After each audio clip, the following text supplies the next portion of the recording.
क्या आप जानते हैं कि पुराने ज़माने में कबूतर ही लोगों की चिट्ठी लेकर क्यों जाया करते थे, कोई और पक्षी क्यों नहीं? अगर नहीं जानते तो चलिए हम आपको बताते हैं। देखिए, आज के समय में अगर आपको किसी को कोई मैसेज भेजना हो तो आप बड़ी आसानी से उसे अपना मैसेज भेज सकते हैं। आज आप अपने स्मार्टफोन का इस्तेमाल कर एक मैसेज या कॉल के जरिए सेकंड भर में अपनी बात किसी दूसरे तक पहुंचा सकते हैं।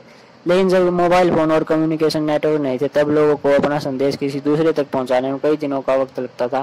पहले राजा महाराजा अपना संदेश लिखकर एक सैनिक को दे दिया करते थे और वह पैदल जाकर वह संदेश किसी दूसरे राजा या किसी व्यक्ति तक पहुंचाता था और वहां से संदेश को लेकर भी आता था।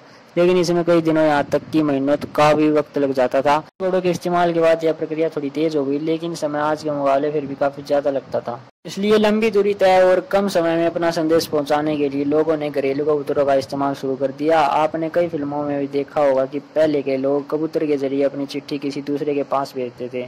लेकिन क्या आपने कभी सोचा आखिर कबूतर ही लोगों की चिट्ठी लेकर क्यों जाया करते थे, कोई और पक्षी क्यों नहीं? अगर नहीं जानते तो आइए आज हम आपको इसके बारे में बताते हैं।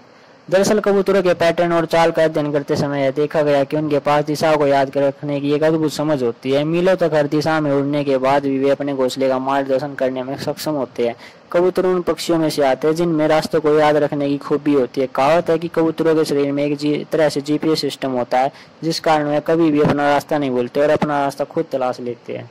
दरअसल कबूतरों में रास्तों को खोजने के लिए मैग्नेटोरिसेप्शन स्किल पाई जाती है। एक तरह से कबूतरों में गुण होता है। इन सब खूबियों के अलावा कबूतर के दिमाग में पाए जाने वाले 53 कोशिकाओं के एक समूह की पहचान भी की गई है, जिनकी मदद से वे दिशा की पहचान और पृथ्वी के चुंबकीय क्षेत्र का निर्धारण करने में सक्षम होते हैं। यह कोशिका वैसे ही काम करती है जैसे कोई दिशा सूचक दिशाओं के बारे में बताता है। इसके अलावा कबूतरों की आंखों के रेटिना में एक क्रिप्टोक्रोम नाम का प्रोटीन पाया जाता है, जिससे जल्द रास्ता ढूंढ लेते हैं। इन्हीं कारणों से पत्र एक स्थान से दूसरे स्थान पर पहुंचाने के लिए कबूतरों को चुना गया था और घरेलू कबूतर चिट्ठियों को जल्द पहुंचाने में सक्षम भी थे। Guys, I hope you have got the cause of choosing pigeons for sending messages in ancient times. So like this video and subscribe my channel, and thanks for watching.